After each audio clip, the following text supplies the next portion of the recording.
Welcome to the Vault Unlocked, where I take a deep dive into money topics that no one wants to talk about. Now, today I am talking about the most requested topic that we have in the financial community, and I'm so happy that it is so highly requested, and it's on investing. Now, don't turn off if you think this isn't for you. I promise you it is. This isn't going to be some super in-depth technical explanation or assessment or just, it won't be anything overwhelming. I promise you. You know us, you know how we do things. Investing isn't just for the wealthy. It's for all of us that want to grow our financial well-being, grow our assets, and kind of live a very fulfilling life. I'm glad that we're tackling investing now after having some basic foundation stuff. We've been through playbook, we've been through how to save, we've been through buy now, pay later and talked about debt a little bit. We've talked about goals and life changes. And so it makes sense to have come to this point now. I think last week's was obviously our chat about a net worth. Net worth was probably where we started to introduce you to the concept of assets and the concept of investing. And basically the concept that there's another stage. You know, don't forget the playbook stages are survive, build and grow. We want you to start at survive. Make sure you build that mini emergency fund. Make sure you learn how to budget. You start your sinking funds and you pay off that consumer debt. When you do that, you have more money. You have more money in your pocket to be able to put towards you and your financial future. And then we'll move on to build. And this is where we're kind of looking at building a bigger emergency fund, again, typically held in cash. And then buying a property. We want to buy a property. But we want to get you out of build as well. I want to get you to grow. That is my job, and the team's job is to get you to grow. So I really want you to sit and have a think about that. Where are you on the playbook journey?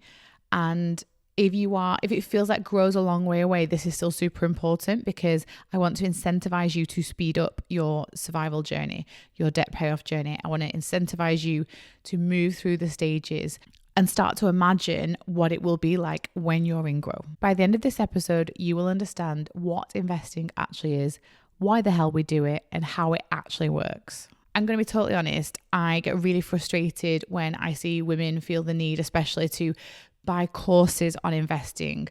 To a point, even books, like I know they're helpful, but like all of this is overcomplicating what you need to know at the start. And quite frankly, you should be able to get to a point where there's like 2 or 3 things that you should know. And then you set it going and then you crack on with your life, and you're not sat obsessing over the investments. And then when you get to a particular sophisticated point, it's a perfect point for a financial advisor. And you don't really need to know much in the middle. It's kind of like only if you want this to be your hobby and if you are genuinely interested in some of the absolute intricacies, do you need to. If it's not for you, that's absolutely fine. You don't have to learn everything. This episode is about taking an overwhelming topic and a topic that feels so far ahead of so many of us and making it absolutely simple and completely applicable to your life and how you could do it if you wanted to. We are going to come on to the concept of time. And I just want to kind of give a shout out to our older financial community members who share repeatedly with us in community, in messages, that time flies. Time flies very quickly. And it is difficult to practice delayed gratification, like we're all human. And so the idea of putting money aside for it to grow and for you not to touch is difficult when you want to live your life. And I think, we've talked about it on the pod on Thursday, actually. It was talking about your 20s aren't for building wealth and your 30s are, and I was like, absolutely not. Your 20s are for building wealth because you can do both, and time flies. And so if we can give you a couple of things to think about whilst time is passing already, then maybe you're going to be able to build an investment portfolio that suits your future needs but doesn't overwhelm you in the here and now. Okay, it's one of my favorite lines, but I'm going to say this. You're probably an investor already. I've tried this exercise a few times. If we do like in-person stuff or on chats and calls with people, and you say hands up if you're an investor, and maybe a couple of people in the room will put their hands up. And then I say, okay, hands up if you've got a pension. And then most of the room will put their hand up, especially if you're in a workplace. And I kind of go, you're an investor then. And there's this mindset that investing is bigger than it actually is, more complicated than it actually is, and further away from us than it actually is. If you have a pension, it is invested in typically the stock market, maybe bonds, maybe cash, but a lot of the stock market. You're an investor. already, just because you didn't physically pick stocks or physically pay money in, it was taken out your salary maybe and it was just put in automatically. That's how simple investing can be. So if you have a pension and if you actively pay into a pension, you are investing, like you're actively doing it.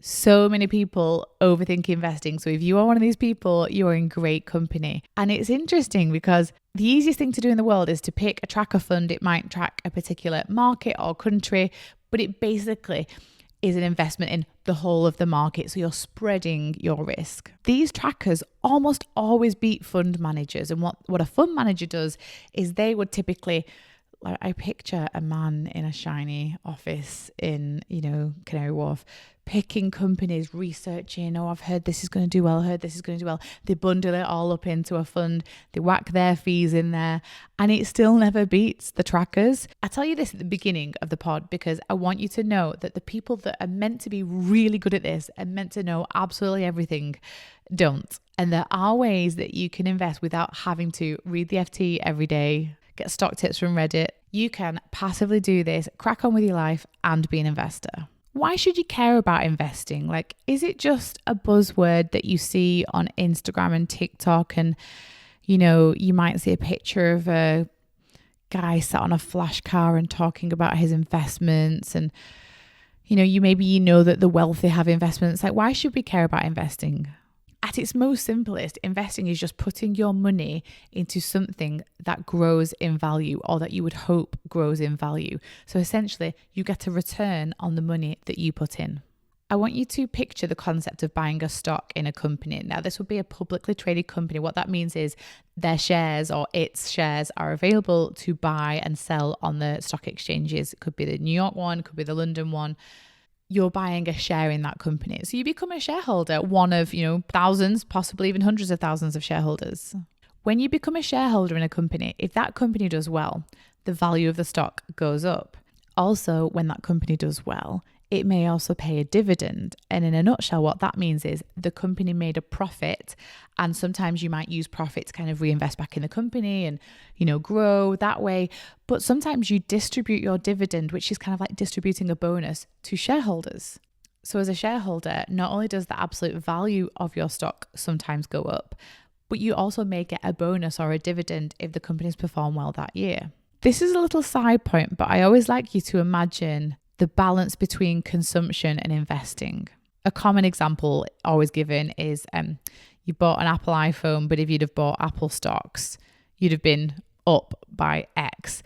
And it's just this really interesting circular argument around some people are focused on buying, but the savvy may buy, but may also benefit because if they had invested in Apple stocks, then they would have benefited from even their own consumption. It's really circular. And actually a similar example is Spotify. You may be listening to this on Spotify. Spotify, you probably pay for, if you're on the premium, for, is it like 11, 12, 13 a month, something like that. They've had a really good year. In a year, their stock price has gone up over 138%, I believe. So you could be the consumer, the person that just pays and cracks on and whatever. Or you could be the person that goes, I like Spotify and my friends do and my family does and podcasts are really big and streaming's really big. And actually I'm going to buy some Spotify stock. And if you had, using that consumption knowledge that I think this is a good product and I think they've got a good place in the market, you actually would have benefited, obviously, if you'd have bought the stock. Now, this is solo stocks and we're not talking about that today, but I really want you to get that in that front of your mind that some people are sat benefiting from what we choose to buy.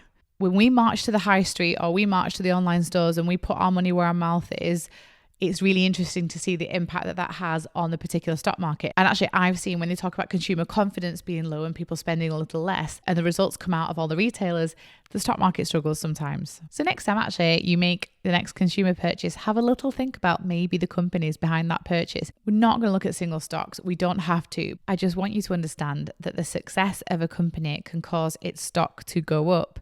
And so that's why the value of our portfolios goes up, and it's because the companies are doing well.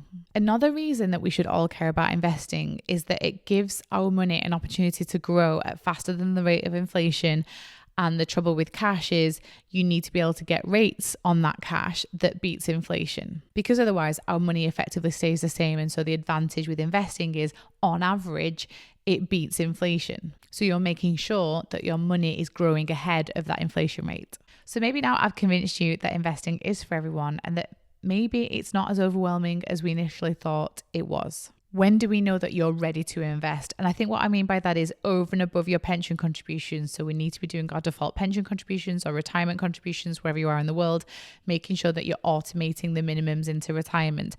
But when should we do that extra investing?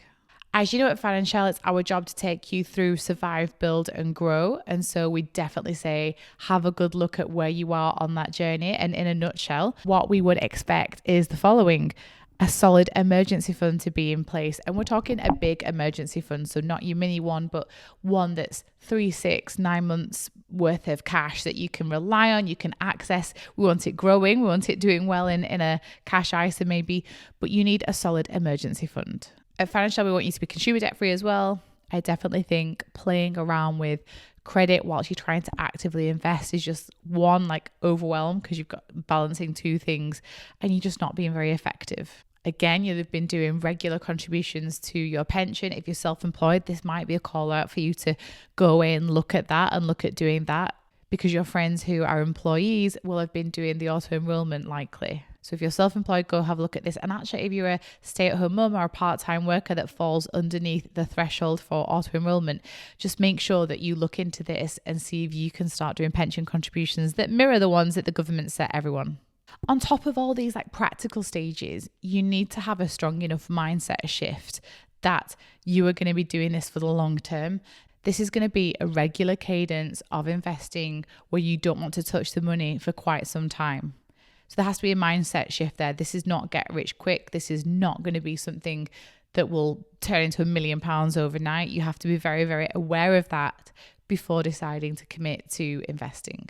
And when it comes down to the amount that you should be investing on a regular basis, this comes down to two things. This comes down to what your excess is. So if we do the financial budget, what's left over is your excess. And if you're in grow, you would sit and think, okay, where do I want my excess to go? How much of it do I want to go to overpay my mortgage if I have one? How much of it do I want to put into children's ISAs? And how much of it ultimately do I want to start investing? When it comes to the type of account that you should open to start investing, there's really, especially in the UK, three main ones. There is your post-retirement investing, so pensions. There are ISAs, which are typically pre-retirement investing.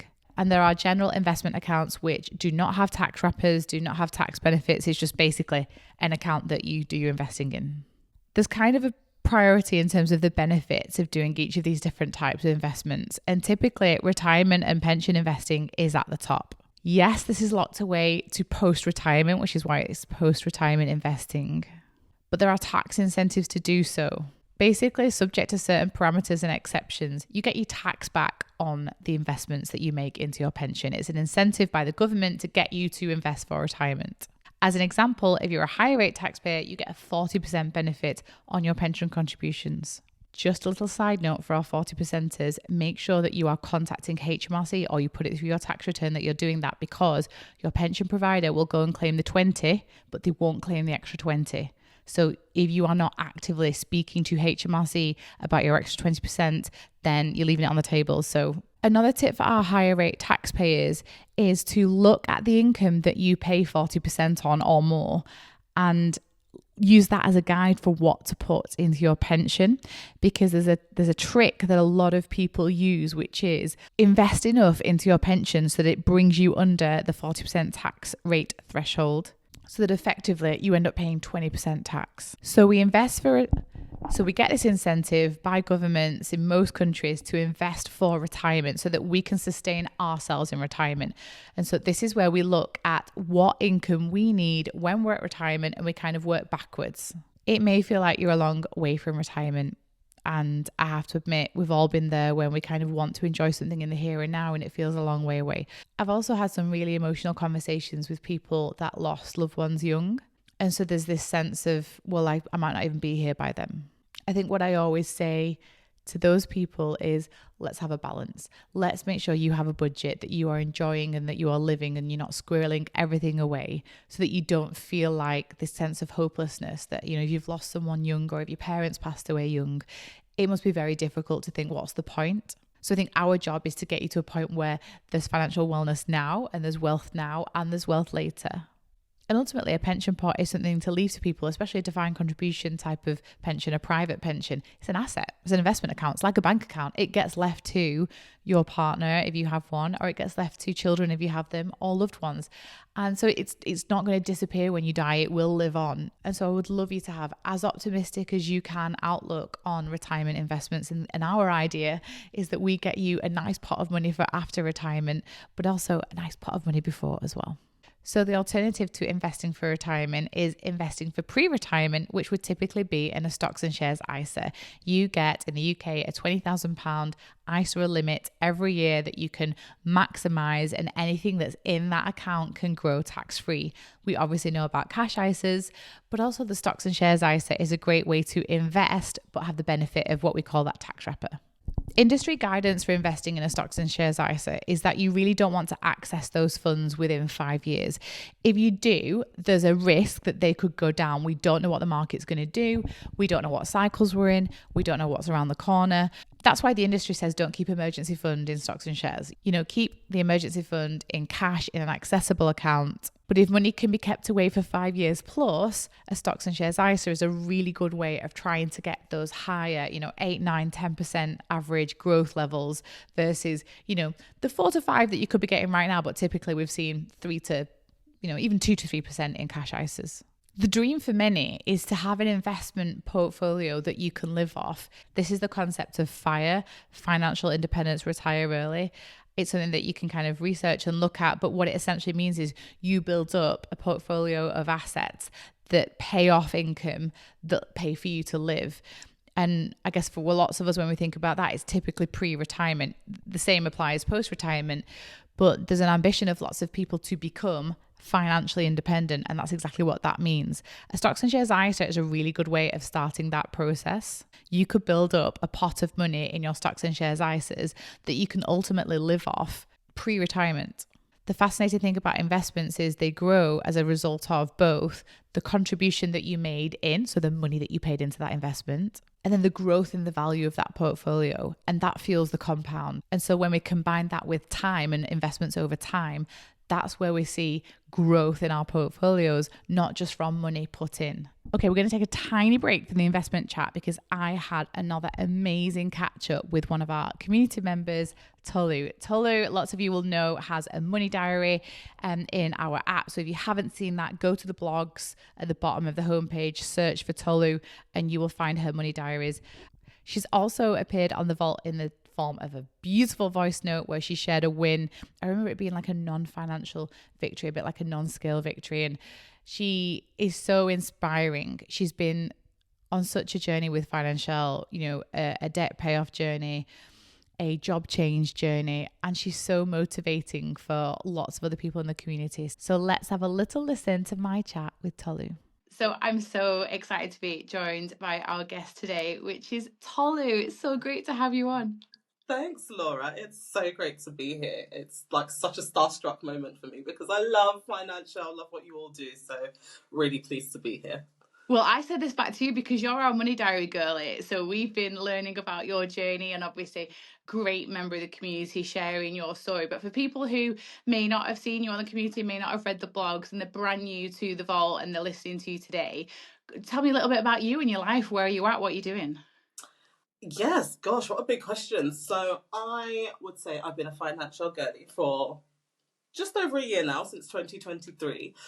But I probably wouldn't say that I cared much about money and wealth and all the things that we talk about, probably until very recently.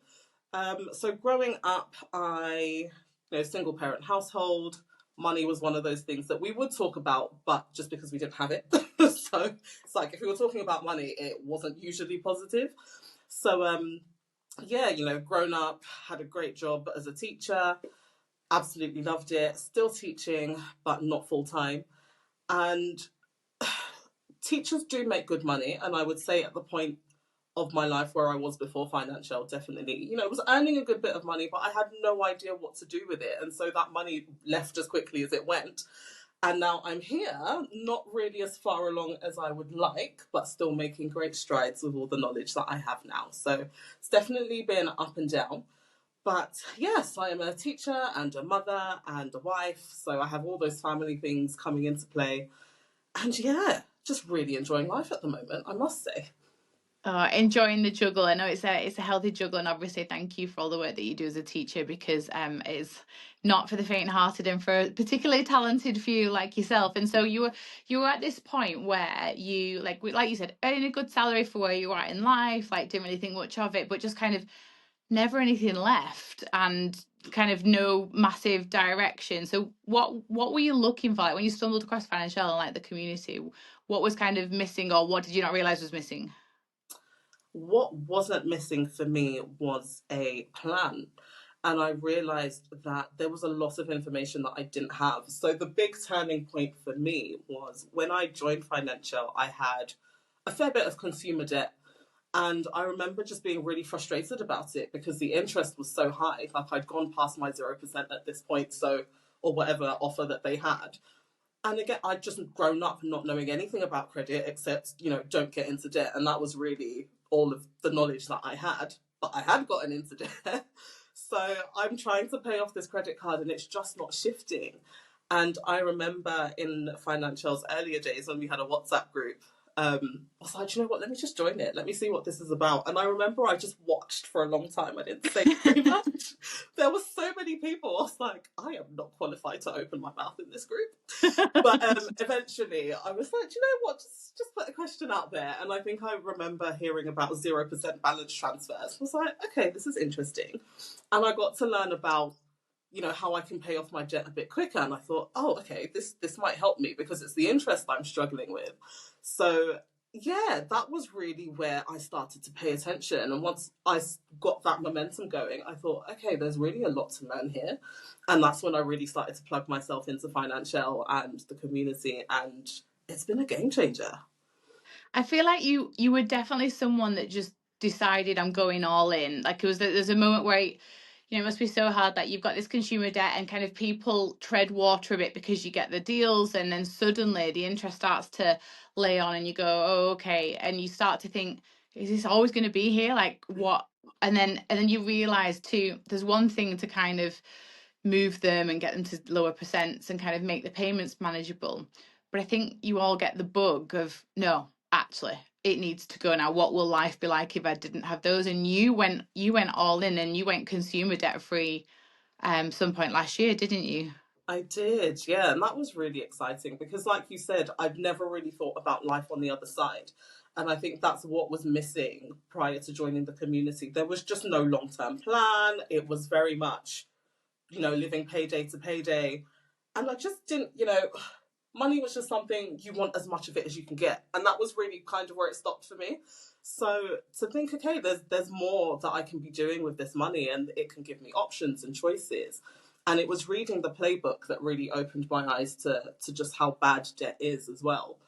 And I just thought, yeah, I don't need this. I don't need this in my life. This is not good vibes. So yeah, I was able to pay off that credit card and I haven't been in debt since, which is amazing. Still got the odd loan here and there, but it's, courses and education for career, so nothing frivolous. Yeah. So that's still there. My postgrad loan, it's less than £1,000. I can get that paid off really quickly. So I'm looking forward to being completely debt free, but I'm really happy with the start that I've made. And I do know that had I not read the playbook, had I not come across the community, I can't say with confidence that I would have been so determined to get it done. I think that makes complete sense because it's so intense, and so you do have to have that confidence before jumping in, because there's no point in doing something half-hearted and then like it not working out. And because another fascinating thing about you, Tolu, is the decision to change how you work. Was that made easier by the money decisions you were making and the control that you had over your money? Definitely. I think one thing about, and I know I keep going on about financial, and it's not just because it's you, honestly. Like, all my friends are like, they should pay you. Like, you're really going into it. I'm like, yeah, it's fine. Like, honestly, I do it for free. But it was, for me, it was having a plan that really changed it. Because doing financial and going through the methodology, it doesn't mean that suddenly you have hundreds and hundreds of extra pounds all the time. It's not that you wake up the next month and, oh my gosh, I've got all this money. It's not so much that, but having a plan and having confidence in that plan, knowing that as long as I have even a little bit of money coming in, I can stretch that. I know what to do with that. I know how to grow it. I know how to maximize it. That made the decision to leave a lot easier, because even though I wasn't in the best place in terms of savings, I have to admit I did the cardinal financial sin. I'm confessing here. This is my confession moment. I did not follow the rules exactly.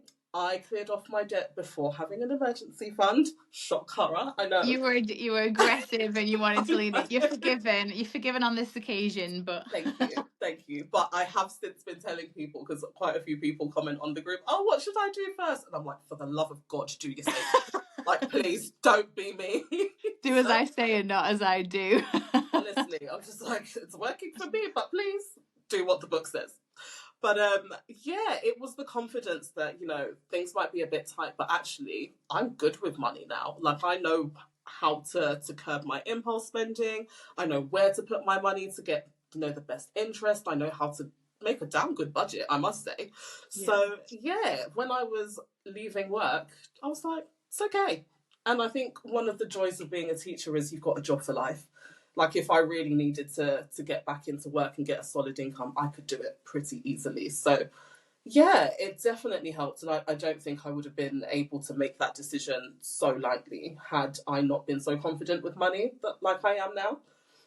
No, it makes sense. People, and I look like there's some amazing financial wins. People are buying homes, people are investing, people are doing, paying off debt. But I really like it when life can change, decisions can be made with full confidence, and sometimes that's a step backwards in for like income in terms of the maths.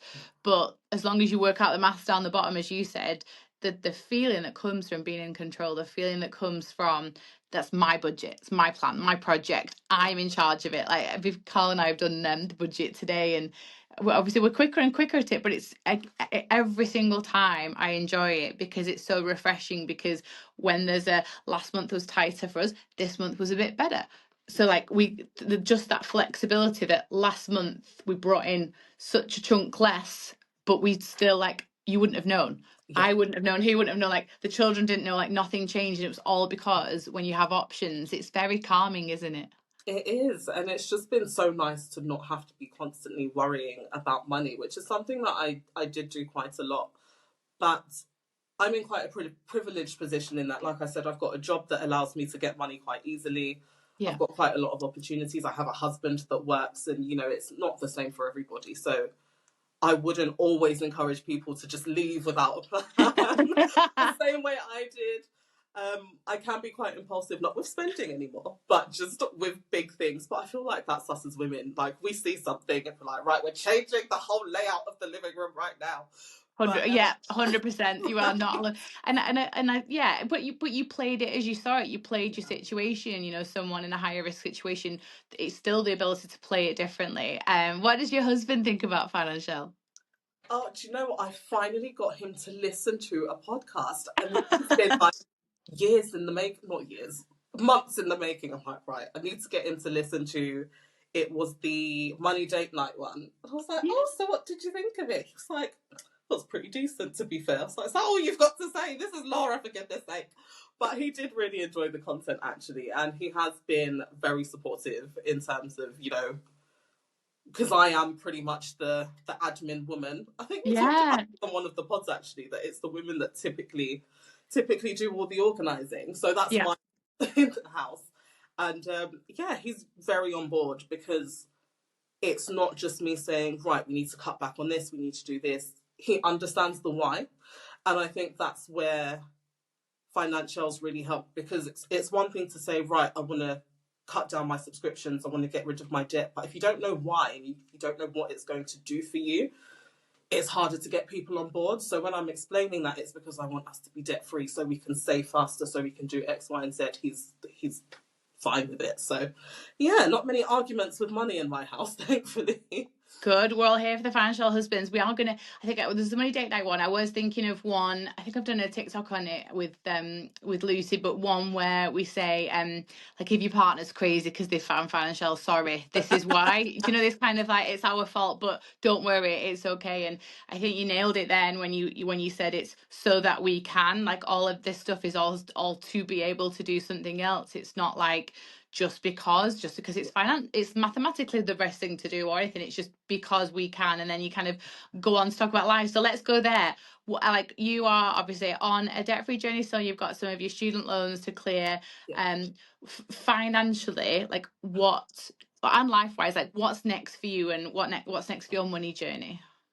Yes, so just a little bit of debt to pay off, which God willing will be done by the end of the year, is the plan.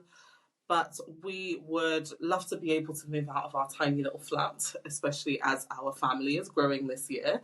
So, it's fine for now. We're not in a hurry to move. We're not being kicked out or anything, but we would love a bigger space. So, our whole plan is to get rid of the debt, which I think is mainly me. He might have a little. But once that's done, build up our large emergency savings, because I was very naughty and did it the wrong way around. But we move forward. And then start saving for that house deposit. That's really important to us because I am a very homely person in that I love staying in my house, but I also love having people in my house. So I'd love to have the space to just host people and, just really feel comfortable at home. My husband makes guitars, so there's just Oh, stuff everywhere. yeah, he's one of those. He needs a guitar Yeah, room yeah, that he keeps it does. out of your eyes. That's it. He's got about 7 projects on the go. Like, there's always something. We've got a lot of instruments in our house. I mean, we're both musicians, so it's expected. But yeah, we'd love a bigger space. So over the next few years, that's really our driving motivation to just get our money in order and really go for that goal and pursue it with all the energy that we have. So yeah, And that's so exciting. Like I said, for us in a community, we just can't wait to watch you do that. I think like dividing these bigger goals up into stages and yes, having that end goal of this is why the hell we're doing all this. And honestly, what will be exciting is there'll be a day where you get the keys to the house that you've dreamed for you and your family, yeah, and you'll have to thank yourself, from the times that you had to change habits that have been built up over years. We've all built these habits over a long time, and the times where you slow down a little bit. Like sometimes it's not linear, isn't it? And so earnings will like go up and down, and we still go, and you'll just do it. You'll be sat there one day with like a cup of tea and you'll go, wow, look what we did. in my new house with my kitchen island. that's, Yes, that's and like with like food, like I'm already thinking about the yeah, food. Like I feel like you're a feeder probably. Like if you're a homebody, absolutely, like you, and you'll be getting your money's worth of your mortgage. I do feel like the 2020s are for that. Like I'm staying home, getting my money's worth of my rent. absolutely. Same with the house. And like I said, I think what's lovely is it's like the life goals that money just is the thing that sorts it out for you. It'll pay off that debt. It'll bring you extra peace of mind with a lovely big emergency fund, which will be in accounts making that extra interest if I know you well. And then, like I said, getting that the right house for you. They're all money goals that lead to these like life moments, and having fun along the way. Like your family will watch you do this. Like Yeah. they will remember this journey for throughout their childhood. Yes. Well, I'm now the budget girl, so I've had my sister come to me like, "Tolu, this is what my plan is. Can you help me with my budget?" I'm like, "Honey, bring it. Let's do it." My brother's like, "Tolu, I've sold my car. He's got rid of his car finance. I'm so ecstatic." Yay! I Oh know my he's God. literally sold it and it's gone. And he's just got like his excess is insane because he's still staying at home. And I'm like, right, here's what we're You're gonna like, can I come home? Like, the do. real.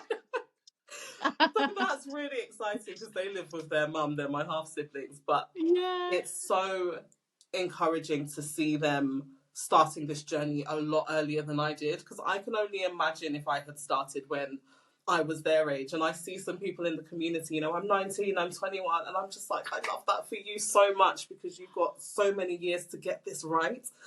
And yeah, that's really exciting. So I love that we're reaching so many people, and the younger we get them, the better. we've got to grab them. And like I said, like the children are watching, like our children watch, they, you know, even if they're not taught this in mainstream curriculum, because there's a hell of a lot of stuff to teach, and there's a lot to do. If they're going to see it at home, they're going to get a real leg up. And when, like, this is a bit philosophical, but when we started the financial, we used to have a KPI that we called, which was number of people helped, which is really hard to track. But what we felt was like, if we helped you and you nailed it, and it's like a methodology, it's like a fitness thing or a health thing, that people would watch you and go, how do you do that? Like, why are you doing that? Why are you paying off this debt? Why would you do that? Just switch it. And then you answer them, and then they crack on, and you look good and you feel good and you talk well and you're in a good place. And it's like osmosis. They kind of go, oh, I want to be like that. And then when they do it, you know, your brother and sisters, friends and Yeah. family will ask them, why are you paying off your car? Why would you do that? And they're like, well, because X, Y, Z. And it's this like weird butterfly effect of if just by helping the one, you help the many. And I think there's you are one of the biggest people for that in the community, for helping and passing on, and you know, in not a don't do what I did way, just in an encouraging. And I love that, and I can only thank you for all you've done to help spread the word of financial. But you've walked the walk as well as taught the talk, Yeah, which is harder said than done. definitely. It's been, I mean, there's quite a few people actually that I've had these money meetings with, and I see why you do what you do. Like, there is such joy in it, and maybe It's that's because like I'm a teacher the anyway. But feels. yeah, seeing people win, and just because it's like we say, like, money to some degree is just numbers, and so much of it is personal. So if you can get that right, you just see how people can just breathe. You see their shoulders come down, you see Yeah. everything just release, and it's really nice to be part of that in some way. So yeah, I cannot thank you guys enough, and just continue to champion what you are doing, because you started a movement here, I will say. So long may Well, it continue. it's the people that make the movement. So honestly, I've loved having you on, Tolly. Obviously, we've had your money diaries, and we did have a voice note. You were our first ever voice note on, which went down very well on the vault. And so I was just so chuffed that I've been able to share you with the wider community. And then, like I said, people want to keep updated with Tolly's plans, she'll share them in the community, come into the app. And if you don't post for a while, just put, do we have a Tolly update? We'll see if she jumps in. I just love to yap. I'm such a yapper, like professional Japanese speaker. I can talk to England, France, and Spain. Like, if anybody This wants to talk to me, I'm always up for a chat. this is why you're perfect for a podcast. This is a professional yapping. Tolly, thank you so much. Have a wonderful rest of day, and thank you for sharing your story with us. You're so welcome, and wishing everybody the best on their finance journeys as well. Okay, so we're back into investing, and now we're ramping it up, and we're going to talk about practically doing something after this podcast, especially if you tick the criteria that I spoke about earlier. Okay, so if you feel that you are approaching investing, or you want to dip your toe in and you want to try, and you're getting ready for it, this is like we're in Grow.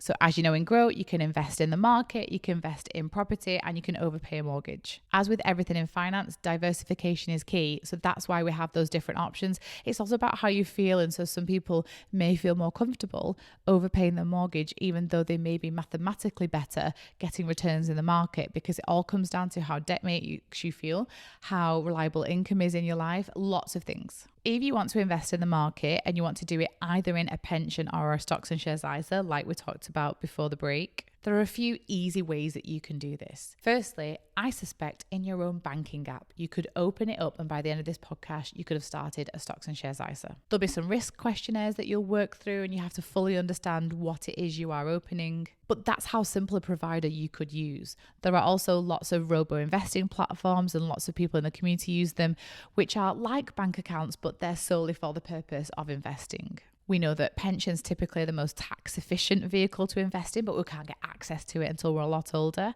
So stocks and shares ISA sometimes is the way that people go if they want the money before retirement, and if they're already doing some retirement investing as well. There is a little concept I want to bring you into, which is the concept of an ISA millionaire.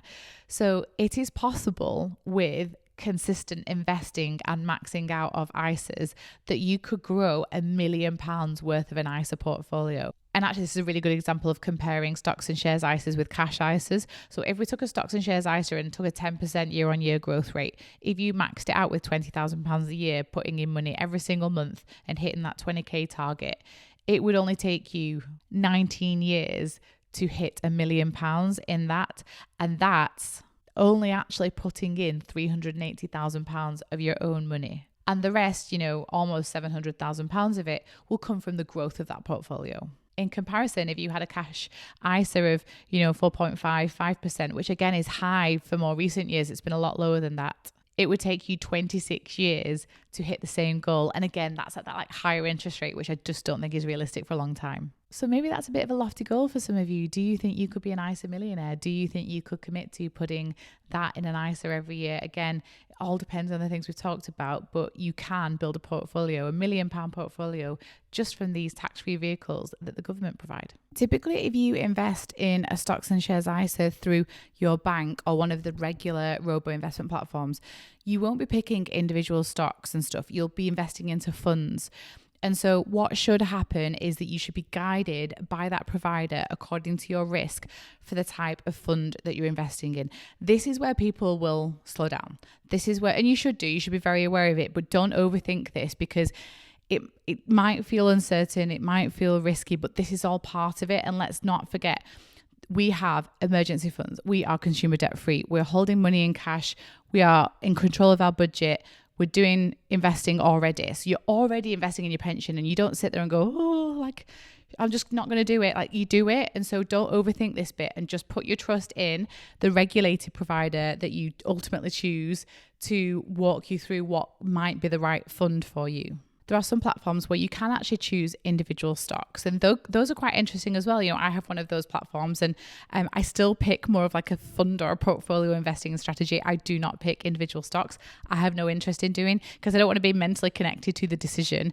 As I said, I'm happy to follow the market, and I'm likely to come out on top if I do that. But it doesn't mean to say that those platforms aren't good either. You can go into those platforms and follow like a portfolio approach rather than picking individual stocks yourself. Ultimately, when you're picking where your investments go and what the fund is, it will depend on your age, it will depend on your appetite to risk, and it'll also depend on your preferences. There may be some ESG focused funds that you want to lean towards. You might not want fossil fuels, you might not want arms. You do have some influence with your investments, and it might be something that you do next. You might just like invest first and start it, and then later, as you get more comfortable, do the research. I don't want people to get like stifled by research that they don't do, but it's an interesting element of kind of voting with your investments. There are a few investing misconceptions. I mean, people debate about how much you should or shouldn't be investing. I think that's why in the playbook it is down and grow. We want you doing automated investing early on as part of your regular paycheck, into your pension, because you get sometimes a company match if it's through an employer, and ultimately you obviously get the government contribution as well, that tax back. But over and above that, we want you to be in a really financially well placed when you start leaning into your investing journey. And when you get to that stage, the percentage of your income that you invest will depend on your budget. But really, once you're doing pension, but there should be you should have an excess by then of 20%, 15, 20%. Again, it's a personal budget too, but if you have no consumer debt and you have bought your home and you've got your cash savings, you should have a nice healthy excess. Even with a nice budget where you're traveling and where you're buying things, you still should have a good excess. And so if that's like 15, 20, 25%, you choose where to put that excess. And it might be that you decide to pay down a mortgage with some, but it might be that you decide to put the rest into extra pension and or extra stocks and shares ISA investing. So it's completely personal to you. On the flip side, I just don't think you should do it with tiny amounts. If you want to do it and you're in Survive and you want play money and you want to put 10, 20, 30 quid a month here and there into investments, do. No judgment. It might be a bit of muscle memory for some people. They like the idea of testing it out and dipping the foot in the water, but that's not going to change your life. You can put the maths, you can do that calculation. What does £10, £20 a month in investment calculator get you? It doesn't get you very far. We want to get you to a point where you're putting hundreds, maybe some of you a 4-figure amount every month into extra investing, whether it's pensions, whether it's ISAs, wherever it's meant to be. We want to get you there. And that's the game-changing money. I'm really torn having this debate because I do want people to know that you can put small amounts and see it grow. And God, it's better doing it than not doing it. But I think sometimes people don't follow the maths and think that you put 10, 20 quid in and you're going to come out with £1,000. And it just doesn't work like that. You have to put a good amount in, little and often. And obviously the rule of compound comes in here. So if you're starting earlier, if you are teen, early 20s, you can put that small amount in consistently and over time. And it compounds massively because you've got time. Whereas if we're starting at my age, we're coming into our 40s, coming into our 50s, the returns that you're going to get is massively impacted by the number of years that you have for this thing to grow. So your investment calculators online are your best friend. Have a play around with the possible outcomes that you could get if you consistently and at a good cadence and at a good amount invested into these different types of investment accounts. People have said to me before, I've tried investing, I put a bit in and it went down and I was just annoyed. And I'm like, again, it's probably because firstly, you invested money when you weren't at a stage you should be investing. Like, it needs to be money that literally doesn't change your life. Like, you're just ignoring it and everything else operates and you've kind of deposited it like you would a bill or something. Like you just paying a bill. And you do get the ups and downs and it does go down, and it is really hard when it goes down. It is. But if it doesn't change your life, and if it's a pension, you can't get access to it anyway, you just crack on. But I think I've shared this before, like there have been months where my investments have gone up more than my salary, like in a month, just by not just by going to sleep every night, like literally at night, by not doing anything other than being in the market. And so even though you get some downs, you get some ups, but you've got to take the rough with the smooth when you commit to doing it, and be in a place where you don't feel panicked that you want to pull money out. And I think the downside of, for example, stocks and shares ISAs is that's what people do. They go, oh, it's not, my investments are down. Like sometimes my husband will tell me that about our ISAs, stocks and shares ISAs, and I'm like, why are you looking other than fund performance to be absolutely sure that it isn't invested in the wrong thing, or it's just really poorly performed, or to make sure that fees aren't too high, which is something that you do have to look at. We're not going to cover now, but it's just like a price comparison website. They've all got different fees, they've all got different benefits, and you want to try and keep your fees low. But other than that, you're not meant to look. We look once a month when we do our net worth. It is about that passive investing, that I am in the market, I'm doing it once a month on budget day, I'm moving my excess, it's going to the investments, and then I'm living my life. And that is where we want to be. That is where we want to get to. And coming full circle to what I talked about at the beginning of this video, my frustration is decision paralysis, where there's too much to think about, so we don't do anything, or we feel like there's too much to learn, so we don't learn. And so this little podcast was meant to remove the overwhelm, make you understand that this is something for you. This is not something for the rich white men. This is something for you. There's a time to do it. There's an amount that you should be looking to do. And you've got to be safe and secure about the platforms you use.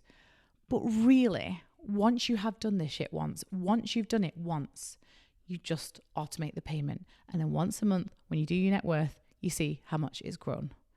Might have gone backwards, we've talked about that. But you're fine because you've done this at a point where you have all your ducks in a row, and ups and downs are fine because it doesn't change my life. And I want to get to a place where we are normalizing talking about our portfolios and normalizing talking about investing, but we're not stressed about it. And if you can go away and you can make a plan to start investing at the right time for you, you might just influence some family members or some friends or even your children to think this is for them as well. So if you think you're in a position where you're ready to invest, we've got some homework for you. You need to go explore the possible platforms that you could use to start your either, retirement or your ISA investing journey. And play around with an investment calculator with different amounts. Look at your excess. What could I put in? What could we commit? We're not going to take this money out. We don't need it in the next 5 years. We've got emergency savings. Like, tick off all the requirements and go, what would that look like? And just have a little look at that. And if all that works out and you've done all the checks and balances that you need to check, press the button and just do it, and don't overthink it. Separate to that, and this is for everyone, homework is to really have a think about what you want your life to be like in the next 5, 10, 15, 20 years. Put it in those longer term blocks, because time's going to pass. It's going to pass anyway. And money is an enabler to lots of the things that you want to do in that time. And time is one of the most important components of compound interest and growth. So the longer that you put off building that emergency savings pot, the longer that you mess around with consumer debt or car finance, the longer you mess around with upgrading homes and buying another one and moving up, and we want to do this and we want to do that, the longer you do all those things, Time is passing, and time is one of the biggest contributors to this compound growth that we see. It is possible, but still really difficult at 60 to decide to do stocks and shares ISA investing if you don't already have a nest egg. It doesn't mean you can't do it, and we've got tons of you that are at that age, but don't put this off until later. Do the dreaming, do the thinking, what do I want my life to be like? And then mathematically, how could I build a pot of money to support that life for me, for my loved ones? And there we have it. I hope for those of you that wanted this episode, this kicked it off for you. If I missed anything on investing, or if there's another topic that you would love me to dive into on The Vault Unlocked, then please send an email to thevault@financial.com. And just a disclaimer, The Vault Unlocked is a light-hearted chat around money. It is not giving financial advice. Bye-bye.